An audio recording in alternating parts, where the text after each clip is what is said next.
Assalamualaikum warahmatullahi wabarakatuh. Berjumpa kembali dengan Agung Channel di sini. Di video kali ini kita akan membahas kisah Umamah bin Usal, sahabat Nabi yang pertama bertalbiyah di Mekah. Ada kisah menarik di balik tayangan yang satu ini. Semoga pembahasan tentang kisah Umamah bin Usal sahabat Nabi ini bisa bermanfaat dan menjadi referensi buat teman-teman YouTuber sekalian. Yuk kita mulai. Bismillahirrohmanirrohim.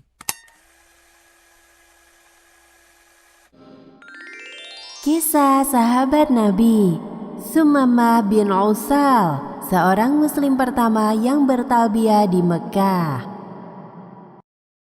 Atas segala kebaikan Nabi terhadap Umamah ketika ditawan, hati Umamah terketuk. Ia mendapat hidayah dari Allah Subhanahu wa Ta'ala. Umamah, seorang kepala suku Hanifah yang sebelumnya sangat membenci Islam, membenci Rasulullah Shallallahu Alaihi Wasallam, dan bahkan berniat membunuh beliau, akhirnya memeluk Islam. Dulu saya pernah membunuh beberapa orang dari sahabat-sahabatmu. Apa yang harus saya pikul karenanya? Tidak ada dosa atasmu, wahai Umamah, karena Islam menghapus apa yang sebelumnya. Rasulullah Shallallahu Alaihi Wasallam memberitahu Umamah bahwa ada kebaikan yang telah Allah tetapkan pada dirinya karena ia telah bersedia memeluk Islam. Mendengar penjelasan dari Rasulullah, Umamah merasa bahagia. Lalu ia berkata, Demi Allah, saya akan melakukan terhadap orang-orang musyrikin sesuatu yang jauh lebih berat daripada apa yang telah saya lakukan kepada sahabat-sahabatmu. Saya meletakkan pedang, jiwa saya dan semua pengikut saya demi membelamu dan membela agamamu. Wahai Rasulullah, kala itu pasukanmu menangkapku ketika saya hendak melaksanakan umroh. Menurut engkau, apa yang harus saya lakukan sekarang? Pergilah untuk melakukan umroh, tetapi lakukanlah sesuai dengan syariat Allah dan Rasulnya. Nabi Muhammad Shallallahu Alaihi Wasallam kemudian mengajari manasik umroh yang benar kepada Umamah. Tidak ada kegiatan meminta-minta kepada berhala dan menyembelih hewan untuk berhala. Beliau mengajarkan hal-hal yang dilakukan saat umrah sesuai tuntunan Islam. Umamah pergi melanjutkan perjalanan untuk melaksanakan niat umrah. Sesampainya di Mekah, Umamah mengangkat suaranya dengan lantang, mengucap talbiyah. Umamah menjadi muslim pertama yang masuk Mekah dengan meneriakkan talbiyah. Labbaik Allahumma labbaik, labbaik la syarika laka labbaik, innal hamda wa ni'mata laka wal mulk la syarika laka. Saya datang memenuhi panggilanmu ya Allah. Saya datang, saya penuhi panggilanmu ya Allah. Tiada sekutu bagimu. Saya penuhi panggilanmu. Sesungguhnya segala puji, nikmat dan kerajaan hanyalah kepunyaanmu. Tiada sekutu bagimu. Orang-orang Quraisy mendengar suara talbiyah itu. Mereka menyadari bahwa kalimat itu bukan berasal dari kaumnya, melainkan dari kaum muslimin. Maka mereka langsung berhamburan dengan kemarahan dan kekhawatiran. Pedang-pedang ditarik dari sarungnya dan mereka bergegas menuju sumber suara untuk membungkam siapa yang telah berani menyusup ke wilayah mereka dengan membaca talbiyah tersebut. Mereka pun akhirnya mendapati bahwa yang membaca talbiyah adalah Umamah bin Usal. Ketika orang-orang Quraisy datang menghampiri Umamah, ia semakin mengeraskan kalimat. Labbaik Allahumma labbaik, labbaik la syarika laka labbaik, innal hamda wa ni'mata laka wal mulk la syarika laka. Lalu beberapa anak muda Quraisy hendak melepaskan anak panah kepada Umamah. Akan tetapi para pemuka Quraisy mencegahnya. Celakalah kalian. Apakah kalian tidak tahu siapa orang ini? Dia adalah Umamah bin Usal, Raja Yamamah. Demi Allah, jika kalian mencelakainya, maka kaumnya akan memutuskan pengiriman gandum kepada kita. Akibatnya kita akan kelaparan. Kemudian beberapa pemuda Quraisy selalu mendatangi Umamah dan seseorang berkata, Wahai Umamah, ada apa denganmu? Apakah engkau telah hilang kesadaran sehingga meninggalkan agamamu dan agama leluhurmu? Saya tidak hilang kesadaran, akan tetapi saya sekarang telah mengikuti agama terbaik. Saya telah mengikuti agama Muhammad. Orang-orang Quraisy sangat terkejut mendengar pengakuan Umamah. Kemudian Umamah menambahkan, Saya bersumpah demi Tuhan pemilik Ka'bah ini, setelah saya kembali ke Yamamah, kalian tidak akan pernah menerima kiriman gandum atau apapun dari sana, sehingga kalian semua mengikuti agama Muhammad.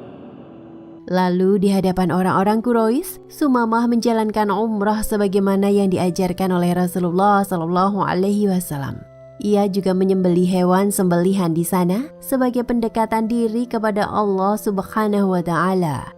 Akibat kebijakan yang diperintahkan oleh Sumamah itu, suku Quraisy merasakan dampaknya. Harga pangan semakin tinggi dan mereka menjadi panik serta khawatir akan bahaya kelaparan. Pada situasi itu mereka mengirim surat kepada Rasulullah SAW. Salah satu perjanjian di antara kita adalah bahwa engkau akan tetap berusaha menjaga silaturahim.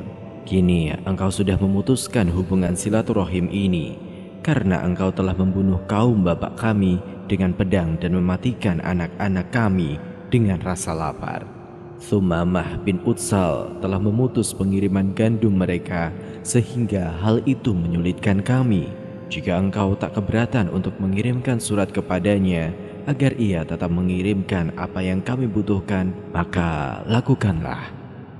Kemudian Rasulullah SAW mengirim surat kepada Sumamah agar ia mengirimkan kembali gandumnya kepada kaum Quraisy. Sumamah pun melaksanakan apa yang Rasulullah SAW perintahkan. Sejak memeluk Islam, selama hidupnya Sumamah senantiasa memelihara agama Islam dan menjaga janjinya kepada Rasulullah SAW. Ia jalankan perintah Allah dan Rasul-Nya. Bahkan dengan Islamnya Sumamah, banyak dari kaumnya juga ikut masuk Islam. Setelah Rasulullah SAW wafat, banyak dari kalangan bangsa Arab yang keluar dari agama Allah, baik secara sendirian maupun berjamaah.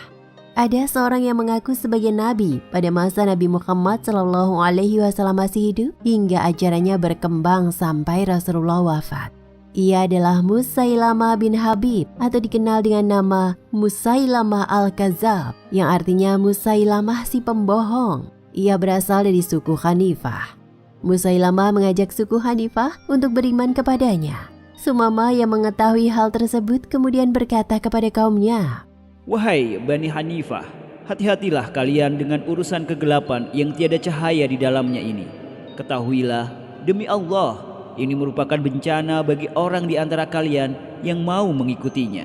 Ia juga merupakan bencana bagi orang yang mentaatinya. Wahai Bani Hanifah, sesungguhnya Muhammad adalah Rasulullah dan tidak ada nabi sesudahnya, dan juga tidak ada nabi yang diutus bersamaan dengannya. Lalu Sumamah membacakan surat Al-Ghafir ayat 1 hingga 3. Hamim. Kitab ini Al-Quran diturunkan dari Allah yang Maha Perkasa, Maha Mengetahui, yang mengampuni dosa dan menerima taubat dan keras hukumannya, yang memiliki karunia.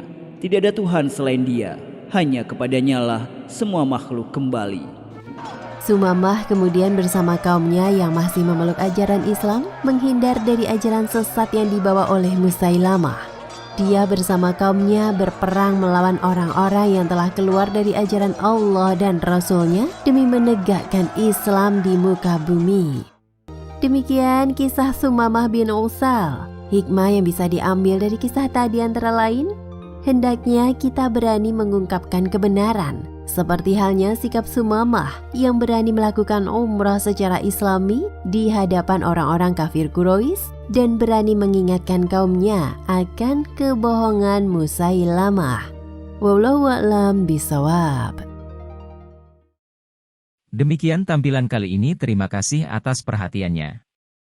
Semoga bermanfaat. Jangan lupa klik like, komen, dan subscribe konten ini serta nyalakan loncengnya agar tidak ketinggalan info-info yang Agung Channel berikan selanjutnya.